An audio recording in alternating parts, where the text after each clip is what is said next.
the most important, the most valuable thing we have in life is time. It is the most valuable thing we have because when time is gone, we are gone, which is effectively what you're saying. What we do with our time shows what's most important to us. Welcome to the Lara Jane Layton Show. This podcast is for you, the person who keeps putting others first. Your self-talk has held you back.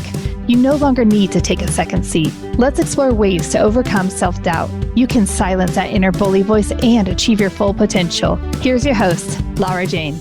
Welcome to the show, friend. I have a new best friend, Dan, with me, and you are going to love him so much. We are going to talk about being superhuman. And did you know that you are a superhuman right now, just like you are? You have everything you need to be amazing like you are and to feel it.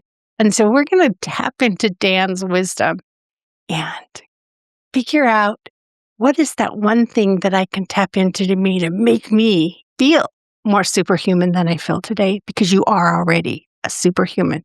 But before we get started, we're going to take a quick break, get a word from our sponsor. When we come back, we're going to learn to be superhuman. So we'll be right back.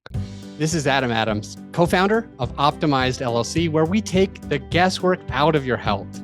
If you're feeling exhausted, struggling with weight, or just not feeling yourself anymore, your hormones might be the problem. And that's why we test, not guess, analyzing your blood work to pinpoint exactly what's holding you back. At Optimized LLC, we help you rebalance your hormones, boost energy, and reclaim your life. Don't settle for normal. Aim for optimized. Just go to optimized.com to book your free introductory coaching call. It's a free call to help you take the first step toward feeling your best. All right, Dan, this is going to be so fun. I am thrilled to have you here. You are amazing, and our friend's going to love you. So let's talk about being superhuman. And, maybe some of your backstory is really going to help them to understand how you tapped into your superhuman and moved through it and what we could do also. So Dan, take it away. Help me. Lara Jane, thanks so much for having me on here. And I send my love to everyone that's listening. It's so important that we reflect energy because that's really what sparks life. I was very fortunate to grow up in a slightly large family where I had to learn my own resilience because we're always on a survival road. Even if we're thriving, it's still how do we find ourselves? And all I wanted to be was a soccer player. I grew up back in England and I wanted to be a professional soccer player. My whole life was committed to that. But I had really bad asthma. And my grandfather was a GP.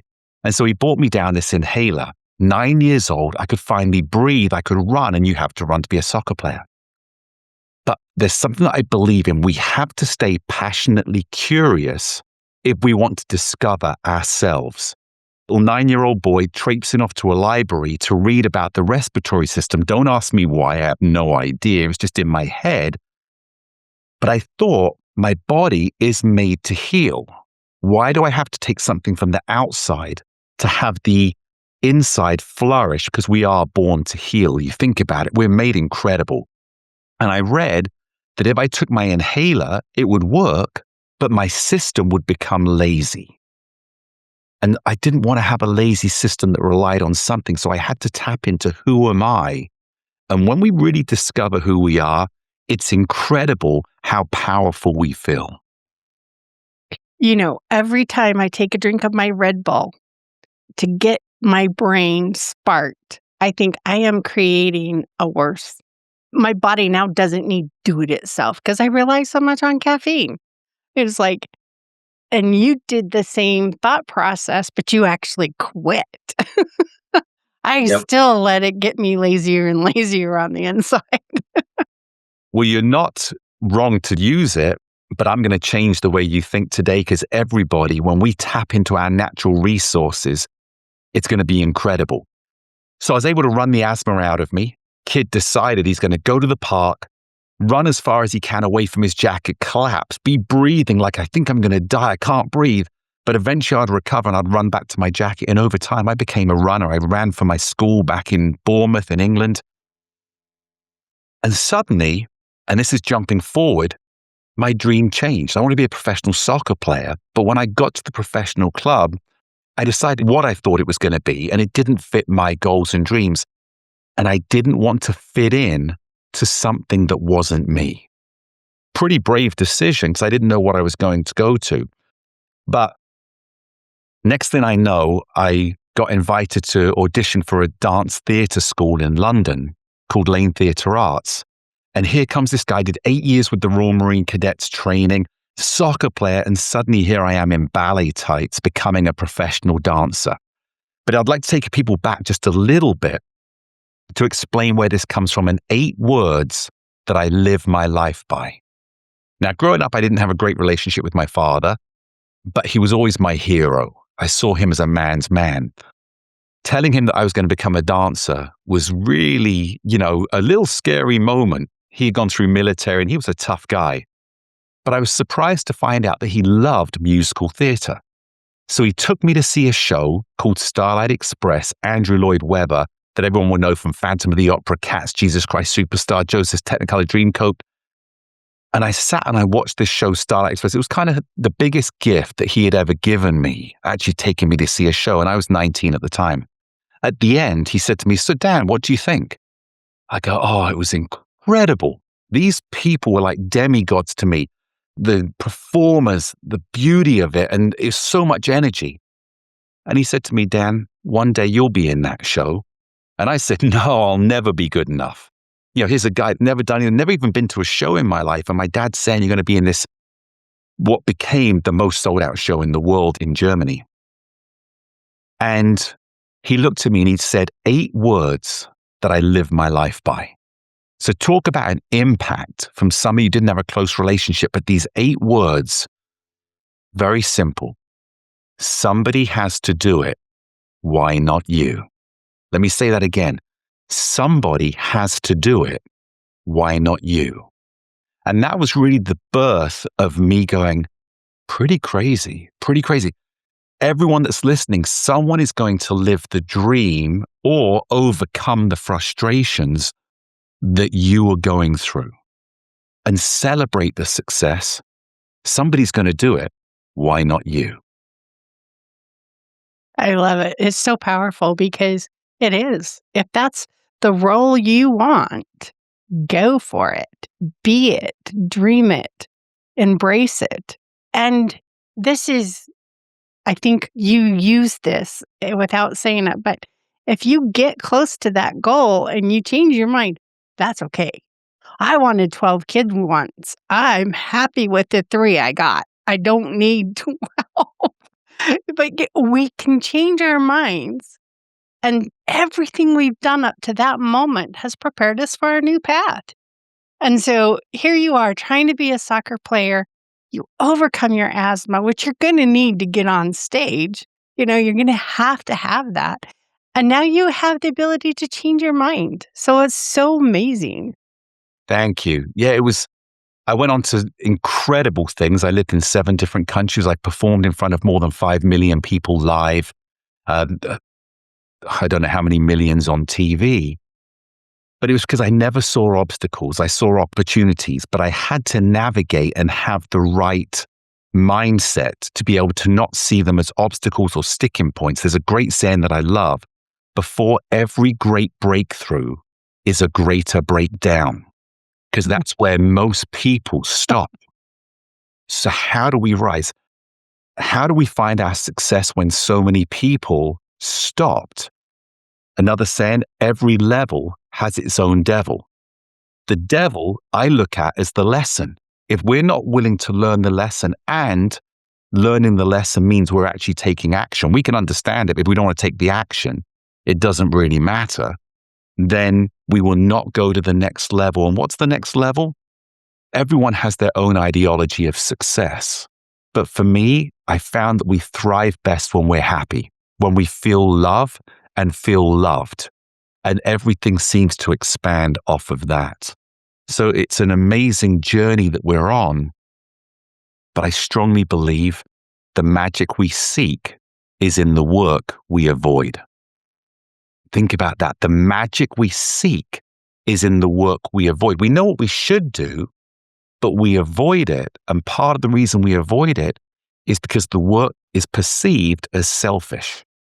And yet I'm a huge believer that self-love is not selfish. Self-love is essential because when we commit to ourselves, we have more to give to others as well, but we feel fulfilled not by external rewards or external opinions, but we become our environment. And the most important environment we have to create first is the one inside us. You know, when you talk about that selfish in my brain, I'm thinking of my car driving down the road and go, oh no, don't stop for gas. Let's keep going. No, we need to fill you up. And we need to treat ourselves as good as we treat our cars. Let's get in for the maintenance. Let's get our, all these things that we do to keep our cars going, but we keep pushing through. We don't even take the time off. It's like, oh, I won't go to yoga tonight, or I don't need to do my meditation this morning. I got too much to do at the office. Or not that those are the key things. They're things I do in my life, but it doesn't mean that's what's going to help you. But what is it that fine-tunes you and makes you feel good and run on your superpower? That's what you want to do. And make the time for it. Fill yourself up. And, Dan, you've done such a great job of doing this because I'm really good at ignoring it. You're talking about doing all those things. Like, I love to avoid things. So how do I quit avoiding these amazing things that are so powerful to change? I don't even want to say change my life. At least put me on a projection that is going to be a good way to go, because I think it's important to care enough about who you are to plan where you're going and at least set a path. Change it if you want, but get going. I've heard, again, about sayings. Some of them are mine, some of them I'm taking off of brilliant people. But when your path seems easy, it's because you're on somebody else's. Anytime you're going to forge your life, there's going to be struggles. You've got to push through the weeds. Sometimes you've got to cut down the trees to be able to get to where you want to get to. But you have that power, and it's incredible. So the hard part is we go, well, I just don't have the time. I don't have the ability. But we forget that our greatest impact is also our example. So if you're growing up with children and you commit everything to them, one, you're taking away the resilience and trust that they will problem solve. We become resilient and experts by how do we overcome problems. But also, I have the most incredible mother. She's, a doctor. She didn't become a doctor till 50. She had 5 kids, a disabled brother. She was a single mother. We all, she did so much to give us the opportunity. But her work ethic was surrounded by love and giving us freedom of children to find our own path. But her example was more impacting than the things she told me. Or her example was more powerful than her doing things for me. Of course she would sometimes. But it wasn't my responsibility. Sorry, let me rephrase that. It wasn't her responsibility to do my work for me. Otherwise, I become less than I should discover within myself. If I continue the story on, Laura Jane, 1994, I'm in a show in Las Vegas, Starlight Express, with Andrew Lloyd Webber. We had the biggest show in Las Vegas. My face was the biggest sign in the world, freestanding sign. And maybe I should have noticed when the sign fell down during a storm one night and smashed over Paradise Road, that should have been a sign. But during one of the shows, I fractured my spine on stage and was paralyzed. And the doctors said that I would be disabled for the rest of my life. And here I was coming from England, all these dreams, wanting to go into movies, really sharing my passion and story with people. And suddenly my life was ripped away from in front of me on someone else's perception. Right? The doctors told me, I didn't tell me, but what we hear, what we listen to will determine the direction we take. Well, I had bigger things to achieve. And I don't even remember the words. I remember some of the fear of, I went blind in my right eye because of the impact, the swelling around the optical nerve, and my right eye couldn't see anymore. And I remember that night more fearful that I'd never see again than I was of the thought of being disabled, because I'm going to overcome it. It's just, someone's going to do it. Why not you? So I came back, took about 6 months of therapy. I start coaching soccer from a chair because I still had to earn an income. And there was a lot of things that were going on. They wanted me to sign to be disabled because it was cheaper to disable me than fix me. And so I decided to take up another profession, going back to my soccer days. Very quickly, I became a head coach on the Olympic program, development program for soccer. I became Nike Coach of the Year. All these things just fell into place. I had the #1 youth team in America for a nonprofit organization I started for kids. I came back. I'm racing the Ironman. I opened my own sports performance gyms. World was going great. And this is where life changes with things that happen for us, not to us. It happened for me. I was out on a bike ride. Like I said, I've been racing the Ironman. I'm out on a training ride and I'm coming through a guard-gated community. And the security guard brought the metal gate down on my head. I was immediately knocked unconscious. I only know because I got the video from the security cameras. I'm frozen in the air. I then hit the ground. The back of my helmet breaks open on the impact. The bike lands on my face. Part of my brain died, and I had to learn to talk again. I had to learn to function. I was unconscious for close to 3 minutes. I have no idea what happened without that security guard video, and my life completely changed. Again, doctors were telling me, you're effectively going to be a statistic. Now, think of everybody in life. Think of yourself in life. We're all unique. We're all brilliant. We were all born with incredible authenticity as to who we were. It's up to us to tap into that. And I've got methodologies how to do that. I've been fortunate to work with over 70,000 people. If people say, Dan, what do you do? I say, I'm a dream builder. I'm not a dream maker. I can't make them come true. But if we can tap into the dreams we had as young girls, as young boys, as your children, as your parents, and not give them up, it's incredible what we can achieve, because age is not the reason. You know, it's interesting. You're like, my brain's thinking, I love to blame my brain hicking up and my knees that don't want to work on being old. It's like, I'm getting old. Everything's wearing out. But what am I telling myself? Like I need to tell myself a different story. Absolutely. We're going to work on that today, in fact. But let me go back, because with the brain injury, now I had to figure out the brain. Nobody was helping me. Here, take these drugs.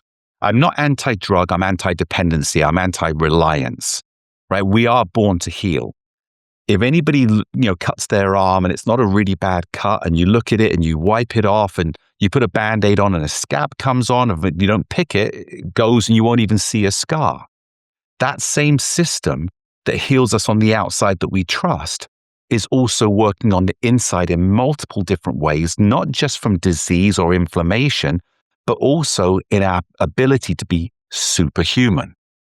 So I'm going to take everyone back. We were once a baby, or you've given birth to a baby. At what point when that baby is born, does the doctor look at the baby and say, okay, we're going to cut the umbilical cord. Are you ready? Let me know when you're ready. Doesn't happen. And yet in that millisecond, that umbilical cord is cut, that baby takes on its own power. It's responsible for its life. Of course, there's a team around of doctors, parents, everyone trying to help, but ultimately the baby's in charge of its system. And as we continue to grow, our system, our autonomic system of blood pressure, body temperature, heartbeat, all the things we don't think about that happens, is active because we're breathing, because of the energy, because of the oxygen, which is the first pillar in my 7 steps. When there's a problem, we can only support it. We can support that baby, the love of your life. And yet the baby still continues to thrive. Now, when we're born A lot of people don't realize we have roughly 86 billion brain cells, our neurons in the brain, and a baby's brain is completely flat. There are no grooves in it that come in. What we don't have is the alignment of the brain, what's called the synapse, where the messaging comes in. So as a baby sees you smile, it goes, oh, smile, and it figures out how to smile back. And then it sees you walking or it hears you say something and we start replicating words. That's the lines within the brain that are being connected, and all those 86 billion neurons working on multiple different areas within the body start to happen. They start to form, and that's how we become educated. Now, the sad thing is that when we're born, we sign a societal contract without even knowing that we agree to follow the path that we're told to follow. So when you see kids playing, and 1 to 5 is, or 0 to 5 is a critical age of freedom. But look at what we did when we were kids.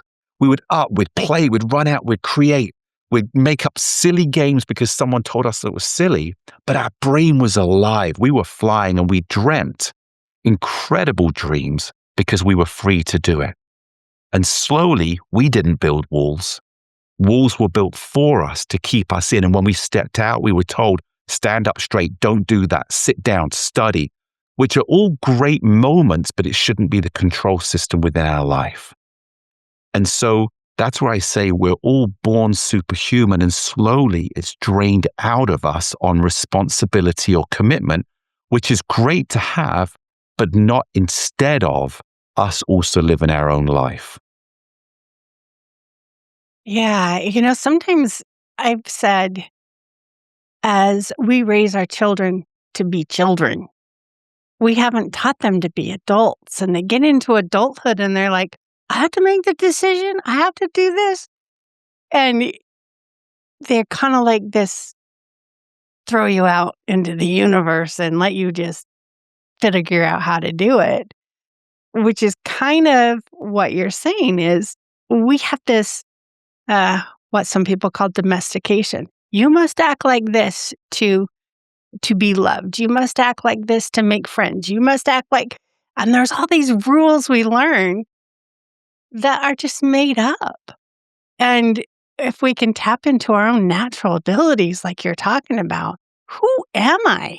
I have been so layered with other expectations that way you must act. Unless you make a lot of money, you're not cool. I think those people that can farm and live on their own, and that's cool to not be dependent on society. I am so dependent on society. I don't know. So maybe it's because I think that's cool that I wanted. But that's how we're taught. That's what we teach our children. That's what we teach our friends. Oh, well, you're not smiling today, so I'm not going to talk to you. Oh, well, so-and-so doesn't like you, so I'm not going to like you either. So it's like, when did we give up our own choice and let all these rules control us? And how do I get rid of those rules? I think I'm getting closer, one layer at a time, one rule at a time. I'm not there yet. There's a part of society that says we got to fit in, right? You've got to look a certain way. If you're this way, you're not beautiful. But you just said a farmer's really cool. Someone that lives off the land is really cool. It doesn't mean to say we have to be that person, but we can appreciate them. We can admire them. They may not fit what we want to do, but when you look for beauty, you find beauty. But I've never seen an ugly woman that smiles authentically. Never. You think, when we see people smile, they're beautiful. And an authentic smile actually comes from the eyes.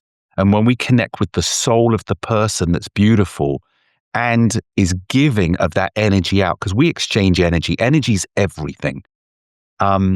It's incredible when we do that, the beauty that we see instead of the judgment that we've been taught. And so if we want to be beautiful, we've got to start by finding our inner self, allowing ourselves not to be self-judgmental, but to be authentic and look and say, you know what, I'm beautiful, not because of what you perceive my exterior, because the exterior will always change the more beautiful the inside is allowed to be exposed. That is simply music to my ears. It's you get to judge yourself. I mean, and when we sit there and be mean to ourselves, that's what I call my bully voices. That one person said something one time and I replay it and think for the rest of my life, I'm no good. Where you can finally go, you know what? That was their opinion. Why did I take it on? And set yourself free. Move on. Allow yourself to make your own rules. Yeah, if you break the ones of society, you'll go to jail. But, make your own rules. Be you. I think And there's a you have the tools how to do it. Yeah. And I was going to say, within society, I'm a big believer in culture as well. There's still standards that for me come from respect. It comes from being your highest level of excellence, that when you don't fit, you don't have to put somebody else down. You just say, this isn't my tribe. This isn't for me. We've all been to parties where you can't wait to leave, but you showed up, you've done the respect of I'm here, and then you excuse yourself, not because they're bad. It's just not right for you. And we then get frustrated because we are doing things that we feel we're obligated to do. For me, the most powerful word in the world is yes, because it affirms everything. Do you love me? Am I beautiful? How did I get the job? Can I afford what I think I want to have for my happiness? Did I get what I want? Yes. But the second most powerful word in the world, which I absolutely love, is no. We're taught to fear the word no because it's rejection, but it's actually not. No is a capital N, capital O, and it stands for next opportunity. So instead of someone saying yes, but they don't mean it, and then I'm let down, or someone says, well, let me think about it, maybe, now you're wasting time. We then turn around and go, no, thank you so much for saying no. It's an honor and a privilege to hear it because I'm on to my next opportunity. At the same time, if someone asks us and we have a hard time saying no, it's a capital N, capital O, and it says no obligation. We have no obligation to someone unless it's our commitment. For example, we have an obligation to our children. We have an obligation to our husband, but not at our expense, rather at our inclusion. And we don't want to ask for help because we feel the responsibility. When I was coaching, I've coached kids all the way from 8 years old up to 18. I put over 500 into Division I schools in college and trained thousands. They loved me the most when I challenged them and gave them the tools to be successful. But when I did it for them, they get bored. There was no feeling of success. And that's part of where you let go. Let me ask you a question, Laura Jane. What is the most valuable thing you have in the world, in your life? I would have to say me. If I don't have me, there is nothing else. It will go on for you. It will go on for somebody else. But then it ceases to exist. And if you're asking me what's most important to me, it's got to be me. I'm going to make it even more specific here. And you're so on. The most important, the most valuable thing we have in life is time. It is the most valuable thing we have because when time is gone, we are gone, which is effectively what you're saying. What we do with our time shows what's most important to us. So if someone wants to sit on and they complain that I'm not being successful, and yet they're going to sit on the sofa and play video games, that video game is more important than the success they claim they want. The same as I want to be a great parent, but I'm going to drain my own time by overdoing for others where I can't be my best. And there's a way, I don't look at it as a lack of time. I look at it as a discipline of time and being strong enough to say, this is my time, even if it's 15 minutes, this is my time you give to yourself. Because a very easy way to describe this, everyone has cell phones. And when it's charged 100%, we feel confident. And the phone can run with 100 apps and we can record and we can communicate with anybody in the world if we have their cell phone. But if we don't charge that phone and it slowly goes down and goes down, we actually start feeling stressed. When we look at our phone and see it's at 20% and that red bar comes on, we actually feel stressed. I got to charge that phone. I've got to put it in. I've got to plug it in because if it goes out, I can't communicate. I need it. Well, we as humans are exactly the same. We run on bars, green bars of energy.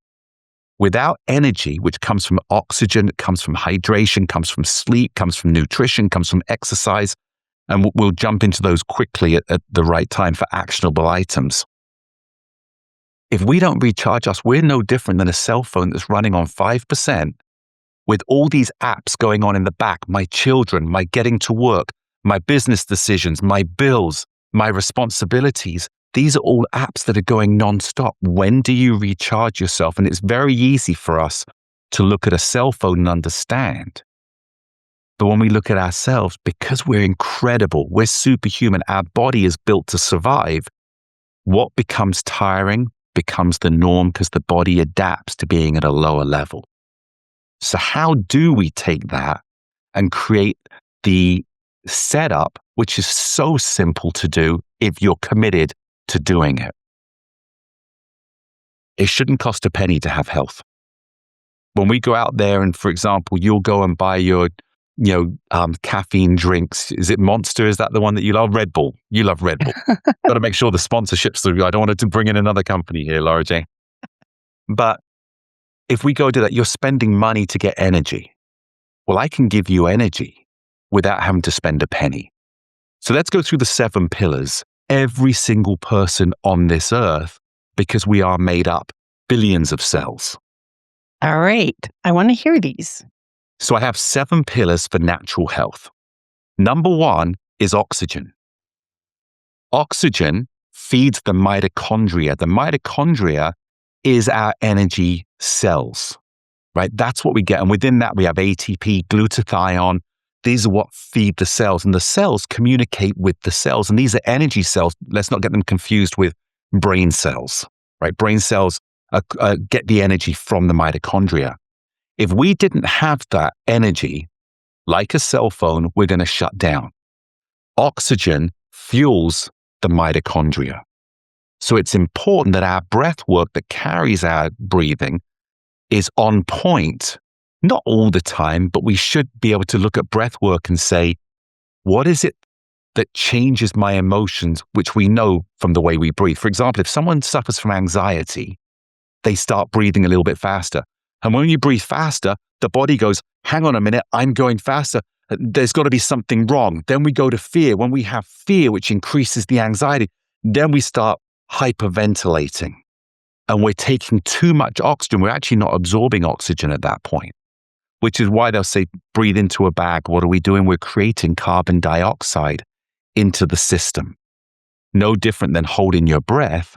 The carbon dioxide level goes up, the oxygen level goes down. So now by breathing slowly and even breathing out more than you're breathing in, when you breathe in, the body goes, there's the oxygen, I'm going to absorb it all instead of rejecting it. So it's opposite of what we think. I need more oxygen, I got to breathe faster. No, you need to slow down. And when we breathe slow, our emotions change physiologically, which obviously then gives a reaction to our thought process. Oxygen also is so important for us to be able to have the brain function.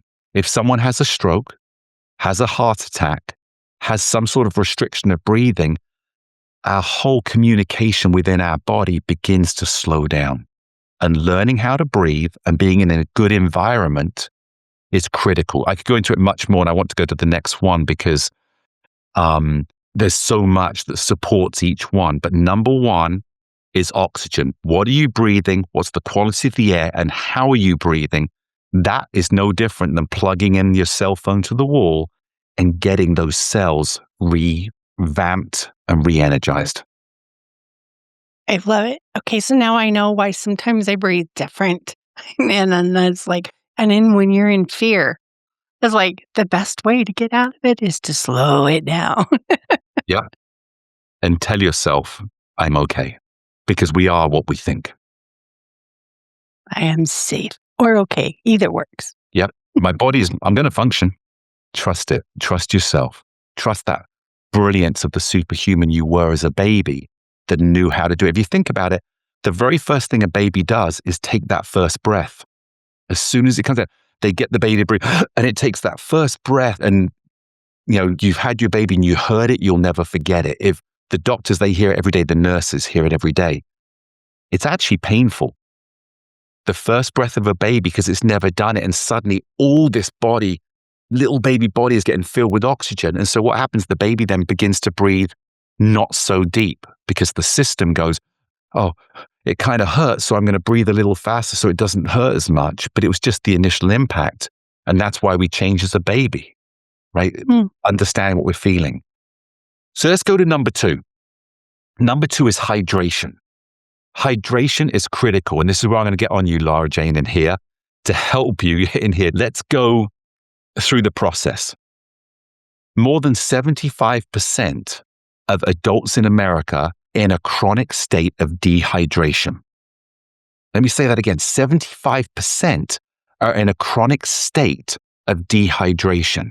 I used to think it was 50%. I work with a lot of seniors, a lot of adults, MS, Parkinson's, ataxia, stroke survivors, just aging because I specialized in brain to body for balance, recovery, and mobility. Hydration is critical because blood carries the oxygen. When we're dehydrated, so does our blood thicken. When our blood thickens, our heart has to move or work harder. It's harder to get the blood to go around, and 25% roughly of all oxygen we breathe goes to the brain. Think about that. Our power force in life is our brain. Our life force is our heart. Remove either of those and we're not here. But if we take care of making the heart have this easiest way to pump the blood and get the blood able to move around the body because it's hydrated, now we can feed the mitochondria in our cells. Now, what we drink goes to our brain. Water is critical. Now, we can overdrink as well, or we are told you need to drink 8 glasses. You got to drink 16 glasses. It's too much. And I have a program which is how to become perfectly hydrated, which is really about sipping water through the hour, not looking at a glass and going, I've got to drink that glass. And on the hour you haven't, so you down it because now you feel bloated.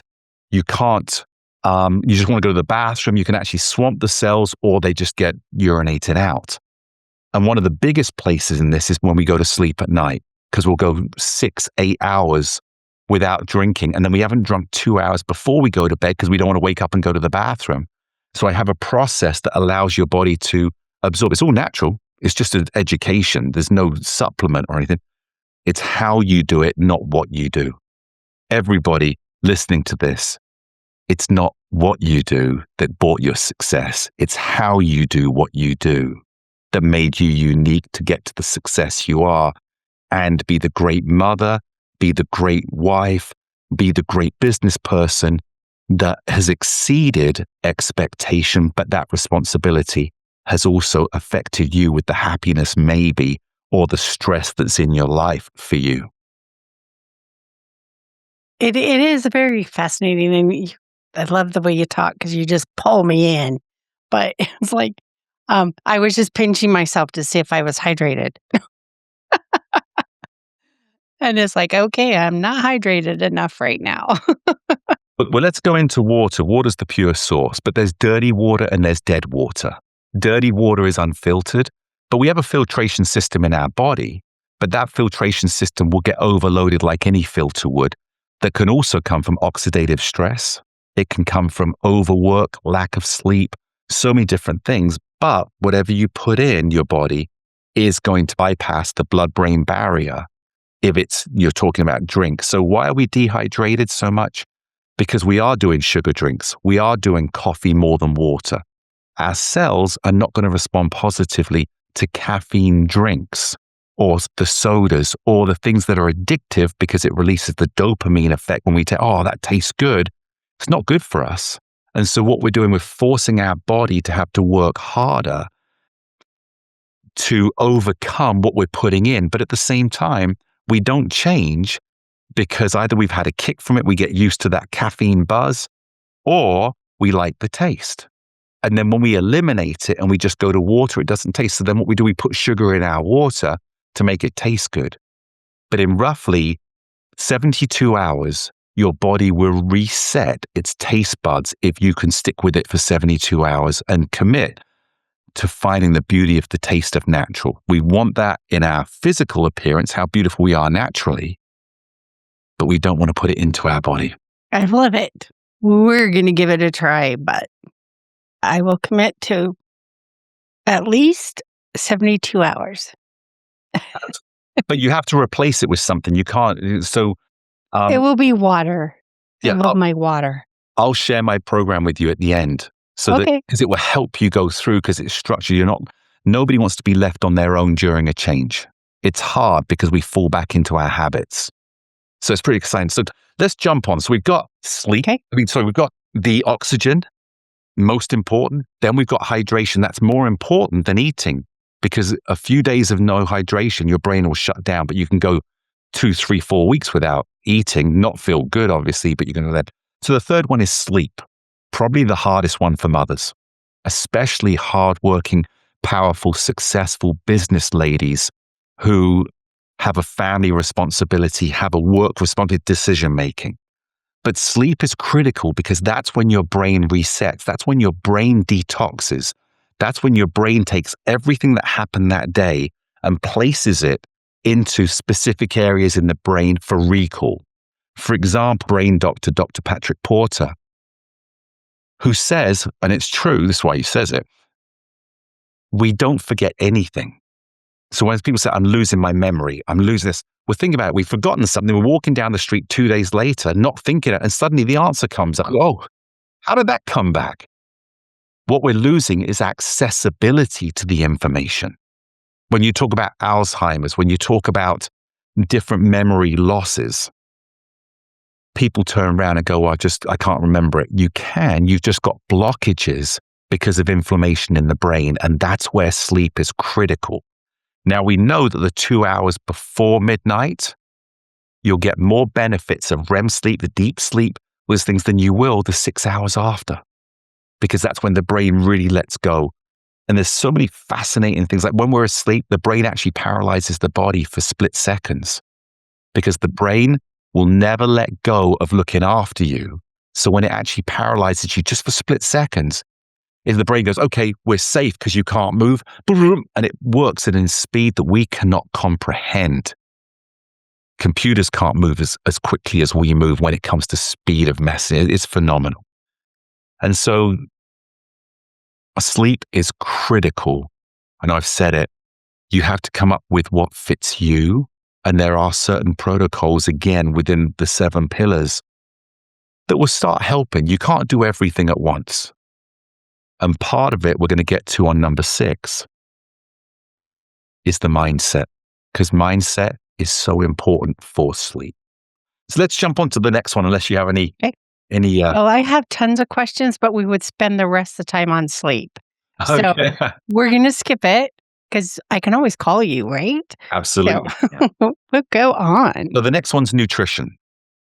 Our body can only work off of the nutrition that's put into it. There's a huge movement right now on gut health, the leaky gut, that when we put the wrong things into our body, it breaks through the cell walls, gets into our blood-brain barrier. And we know with the chemicals that are in our food that it is disrupting our brain flow. But it's hard to eat healthy, especially when we become addicted to certain tastes of food. But I don't know if you've ever experienced this, Laura Jane, or anybody listening. You taste something and you go, I don't even know if I like it. But then you have another taste and you're, I'm not sure. Then you have another taste. And before you know, you're eating it, but you don't even really like it. It's not that it's disgusting, because that's the other extreme. This is because of chemicals that have been put in the food that they know how to activate our dopamine in the brain, which is the reward system. That's, oh yeah, okay, I like that type of thing. And so by putting chemicals in the food, and we'll go back to your farmers that are self-growing, so healthy. We've got to commit to having healthy foods, not snacks. And this is the one tip that I'll give here that everyone can take away that changed my life. And again, you're not wrong for what you're doing because it's what we've learned or what we've done, but there's better that we can do. When you're hungry, and this is a magical tip because it really changed my life in the way I eat. When you're hungry, don't eat. Nourish. That change of word from eat to nourish made me look at food differently. It's fascinating. So before I go out, I'd grab my bag of potato chips, crisps, as I like to say in England, or the cookies, the biscuits, the bread, and just put that in because it tasted good or it made me feel like I was filling up. But none of it was nourishment. It'd be like going and saying my car needs to be filled up, but you know what? There's some milk over there. It's still liquid. I'll put it in, right? It's going to destroy the engine. If we want to maximize the engine, you put in the right fuel, whether it's the 87, the 89, the 91, because the engine needs it. But with our bodies, we just eat. We put whatever we want to fill the craving. If you think, Yeah, I mean, honestly, it's like I just need my stomach to feel full again, and this is right here. It's ready right now. So you get done, you eat, and you move on. But that nutrition is the difference. Maybe I'm supposed to put premium gas in and I'm putting regular. You're going to run your engine down if your car requires it. So it's the same with our bodies. We require certain things and we're not giving it to them. So then guess what? We feel hungrier. well, I'll go even deeper than that if I can.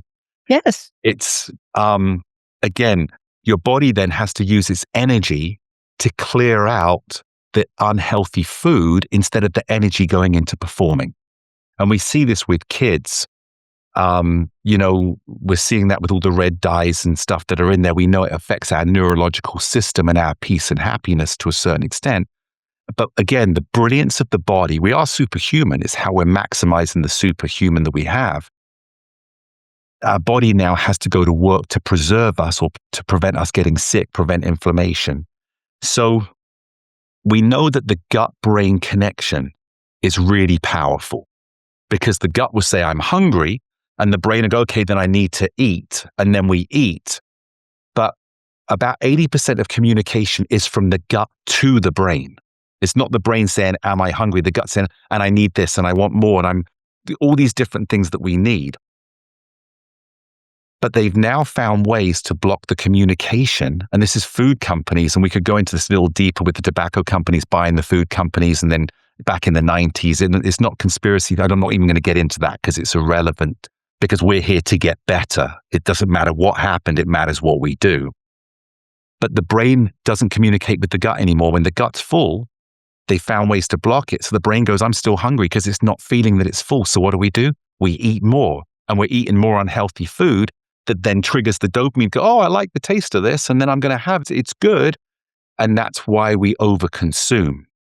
So when you look at it and go, I'm not going to eat, I'm going to nourish, eventually, and this happened to me, and it's happened to so many people that I've worked with, they no longer are attracted to that quick snack. In fact, when they go shopping, they're looking for the fruit, they're looking for the salads, they're looking on the ingredients and saying, does it have high fructose corn syrup? That they put in ketchup, and we love it, but they don't have the same ketchup with the same company. They don't have it in other countries because they don't allow it. So when we become educated, it's incredible. These small little steps would change the freedom of energy in your body to now become more alive. Okay. I want to be more alive. We'll work together. You'll love it. It happens. It happens because we're meant to. So the next one we'll go on to is exercise. Oh no, that's the evil word. No, it's the most beautiful. So I can't wait till we get to 6 here, Laura Jane, because when we get to 6, I'm going to go on to here. But exercise is so important. Our brain is movement, and movement is our brain. The neurochemicals that are released from our brain when we move. I would say to you that if there's one thing that I could ask you to commit to is getting up 15 minutes earlier than you normally do and go for a walk. Just 15 minutes in the morning. It changes everything. It changes your energy. And when you do that, you take water with you and you sip the water while you're walking because it's so important to, again, get the hydration, get the blood going. But that 15 minutes in the morning when the sun's coming up, without sunglasses on, let the light from the sun get to your cells. It's going to go and it's going to wake you up. We have to have that vitamin D to, again, activate energy within the body. Okay, I get up pretty good I can do 15 minutes earlier, but my first thing in the day is always take the dogs out, So I'm Which is great. outside. So now I'm going to walk too. Yeah, or walk with them. Go outside and play with them. Look, one of the things people are always interested in is anti-aging. We don't stop playing because we age. We age because we stop playing. Think about where you were with your dogs, or maybe when you were younger and you had dogs there, and you'd run around with them and throw sticks and be pulling on the rope and stuff. And eventually we go, oh, I'm not going to do it. I'll just let them play. But that connection of that love is so embraced in the connection of one to the other and joining it. And when you do that, it's amazing how your body, your physiological side and your emotional side changes. Hey, I'm ready to try. When I see the evil word, I just switch it to movement. Like I've got to move. And because I have resisted exercise. So I try to trick myself into liking things that I don't really like. Yeah, it's so important. This one thing, I don't profess one exercise over another, even though I was a master trainer and trained so many people and top athletes and as well as people in their 90s. Find something you love that's movement. Whatever you love. Some people say, go to the gym. Well, I don't like lifting. I enjoy it. But it's not like I don't want to lift weights. Don't do it. There's really fit people all over the world that are out hiking or doing some form of exercising or getting on a stationary bike. I was going to say dancing. I think so many of us just like to dance to the music. It's just simple. Then commit to that 15 minutes. I'm going to put on for me, it's the 80s music or classical, so I'll do ballet. But think about, create the environment that makes you alive. If mothers have their children, they don't have time to exercise, have a dance night, 3 times a week with the kids where you're going to put on the music and you're dancing and you may think, I don't have time for this, do it. Your energy is going to go up. It's incredible. And then you're building memories with your children or they're laughing at you, but that's a memory and they're not actually laughing at you. We think they are, they pretend they are, but that's memories that we're creating that will encourage them to remember you in the best form of energy, happiness, positivity, and action. I love it. I can start moving more. Fantastic. So let's go on to the next one because I know time's coming down as well here. So the next one after exercise is mindset. Mindset is everything. We are what we think. And I have a teaching that I do which rewires the brain. The reason that you look in here, Lara Jane, and say it's the evil word, exercise, is because you've wired your brain to think that way because you didn't enjoy it. And the more we walk that path, the more it becomes a permanent path within our brain that causes an emotional reaction. So how do we rewire the brain to turn around and say, I'm going to change the way I think, that it becomes autonomic. So if someone said to you, okay, we're going to exercise there, and you go, oh no. And they go, yeah, I'm going to put on the dance music and we're going to dance. You go, oh, okay, I'm fine. But the word exercise brought a passive trauma to your emotion before you found out what it was. And that automatically turns us off to take steps forward. And I'm not going to go into the whole mindset rewiring, because that would be another 25 minutes of what we go into. But you have to be committed to want to make that change for the right reasons, not for anybody else. It has to be your path, your journey. And I've had it where I've taught this, and people that have wanted to give up smoking or drinking, give up that day. And they don't go back to doing it. But a secondary component to that we won't talk about today, but it's fascinating. The power of our mind controls our brain. Our mind and our brain are two separate entities. What we tell the brain is all it will do. So again, the more we get into The it. hardware versus the software. Yeah. Okay. Absolutely. No different than a computer can't move or do anything if you don't give it information. But what you tell it is exactly what it would do. You're right. So I'm going to work with my brain. But it has to be a specific way, because we've all heard about affirmations and those things, which I think are great.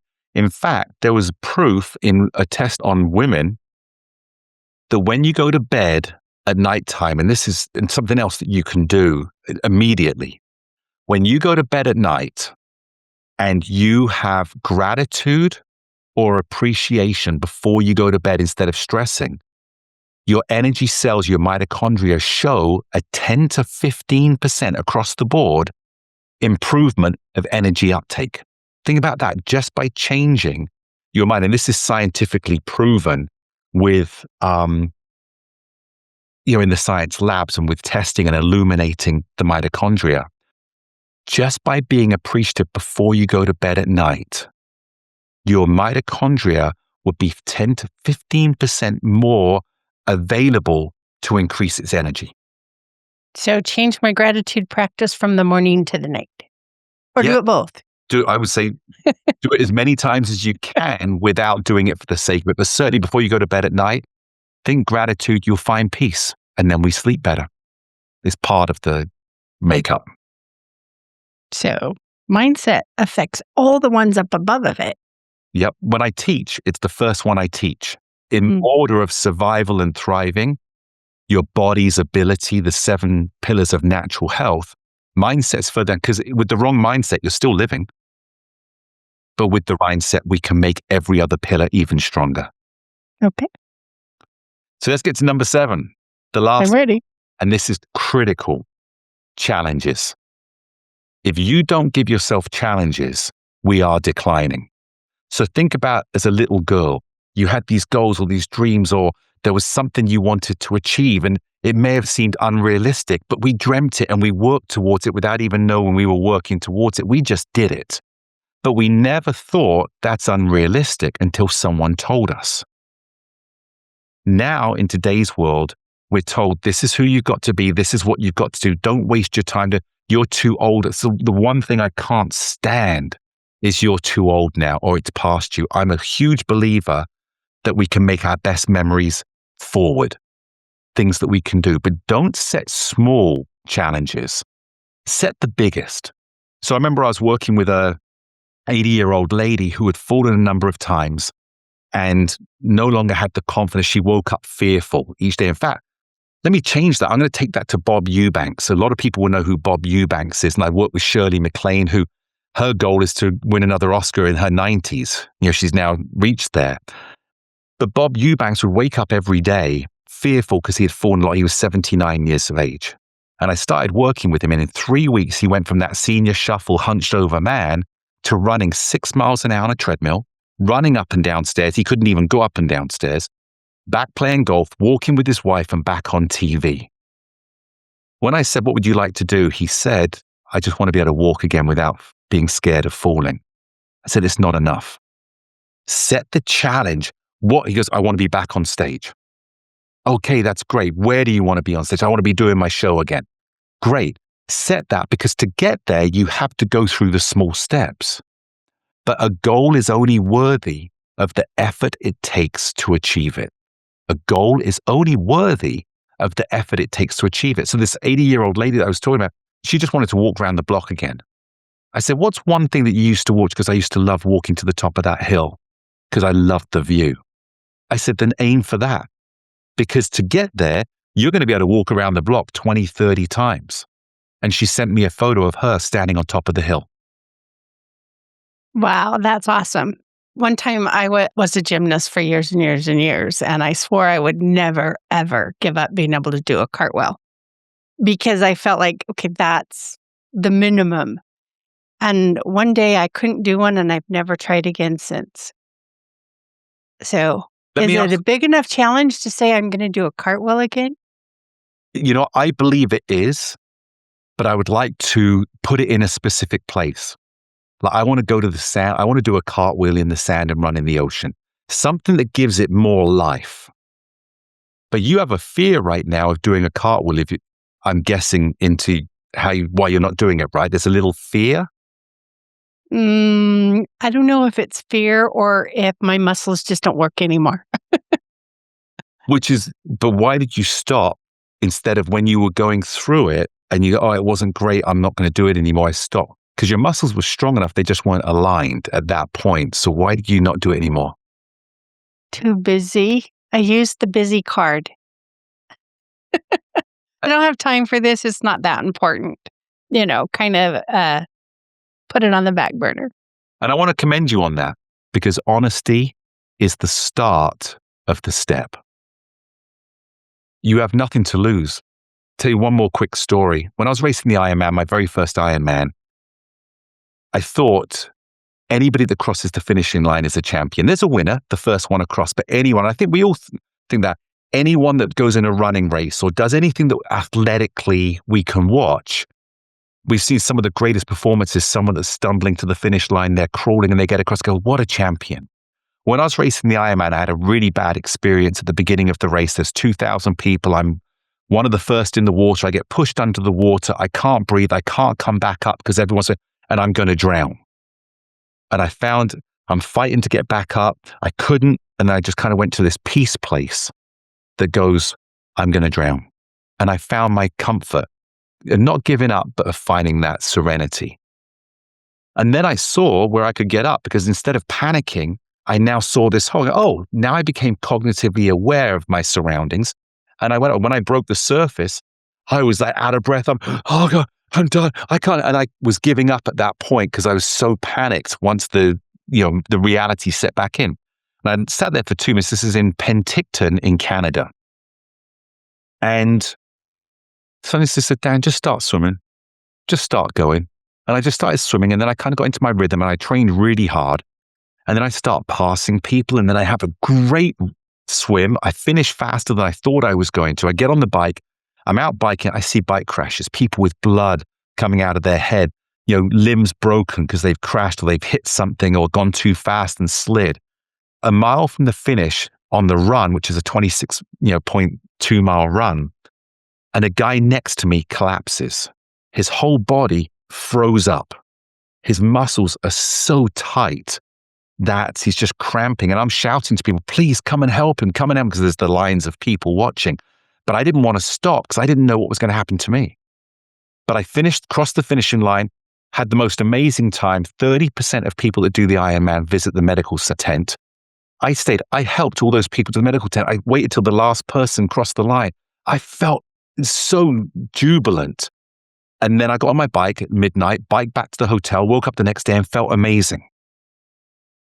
It was then that I realized, and this is for everybody listening, you don't have to cross the finishing line to be a champion.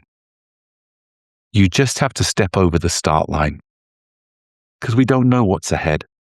But everyone that stepped over that start line today was willing to risk not finishing to experience the journey. And they all had the goals to finish. And some of them couldn't, but it wasn't because they weren't good enough. It wasn't because they didn't have the power.